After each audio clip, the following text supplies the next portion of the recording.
Ryan പോകുമ്പോൾ എടുത്ത video ആണ് കേട്ടോ അത്. അവന് പോകുന്നത് കാരണം ഷാബിക്ക് മുഖത്തൊരു ചിരിയേ ഇല്ല കേട്ടോ. അവനക്ക് അറിയുന്നുണ്ട്. ഇപ്പോൾ ബാഗൊക്കെ എടുത്തപ്പോൾ തന്നെ മനസ്സിലായി അവരൊക്കെ യാത്ര പോവുകയാണ്, ഇനിയിപ്പോൾ ഏതായാലും കുറച്ച് ദിവസത്തേക്ക് ഉണ്ടാവില്ല എന്നുള്ളത്. അതുകൊണ്ട് തന്നെ അവൻ്റെ മുഖത്തൊരു സന്തോഷമില്ല. ഇപ്പോൾ ഇവിടെ തന്നെ നിൽക്കുന്ന സമയത്ത് അടുത്തൊക്കെ വെറുതെ പോവുകയാണെന്നുണ്ടെങ്കിൽ അവനിങ്ങനെ ചാടി ചാടി പുറപ്പെട്ട് വരും. ഇതിപ്പോൾ അങ്ങനെ ഇല്ല. അപ്പോൾ അവനിക്ക് ഇവരുടെ പുറപ്പെടൽ കാണുമ്പോൾ മനസ്സിലാവുന്നുണ്ട് ഇത് കോളേജിൽ പോവുകയാണ്, ഇനി കുറച്ച് ദിവസം കഴിഞ്ഞിട്ടേ വരുള്ളൂ എന്നുള്ളത്. പക്ഷെ ഉമ്മ കൊടുക്കാനൊക്കെ പറയുമ്പോൾ ഒട്ടും സന്തോഷമില്ലാതെയും അങ്ങനെ നിന്ന് കൊടുക്കുന്നുണ്ട് എന്നേ ഉള്ളൂ കേട്ടോ. പിന്നെ അവനിക്ക് ഇഷ്ടമല്ല. അപ്പോൾ അവനിങ്ങനെ അവനവനെ തന്നെ ഒന്ന് കൺട്രോൾ ചെയ്യുന്നതാണ് ഇങ്ങനെ കൈ രണ്ടും പ്രസ് ചെയ്യുന്നത് കേട്ടോ. ചില കുട്ടികളൊക്കെ കടിക്കും, തല ഇങ്ങനെ ഇടിക്കുകയൊക്കെ ചെയ്യില്ല.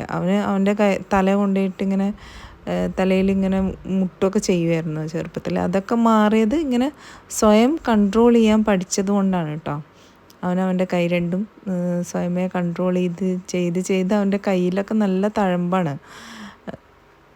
ഇങ്ങനെ പഠിപ്പിച്ചു കഴിഞ്ഞാൽ അവരുടെ ഈ ഉപദ്രവിക്കുന്ന ഒരു ടെൻഡൻസി കുറേ മാറും കേട്ടോ. സലാം പറഞ്ഞ് കൈ കൊടുക്കാന്നൊക്കെ വെച്ചിട്ട് മൂപ്പർ അതിനൊന്നും കൂട്ടാക്കുന്നേ ഇല്ല. വേണ്ടാന്ന്, എനിക്കിതൊന്നും ആവശ്യമില്ല എന്നുള്ള രീതിയിൽ തെറ്റിയിട്ട് എന്നാൽ വേഗം ഉള്ളിൽ പോകുന്നില്ല. അപ്പോൾ ഇതൊക്കെ അവനിക്ക് മനസ്സിലാവുന്നുണ്ട്. പക്ഷെ അവൻ്റെ ഇഷ്ടമില്ലായ്മ അവിടെ പ്രകടമാക്കുന്നതുമാണ് കേട്ടോ.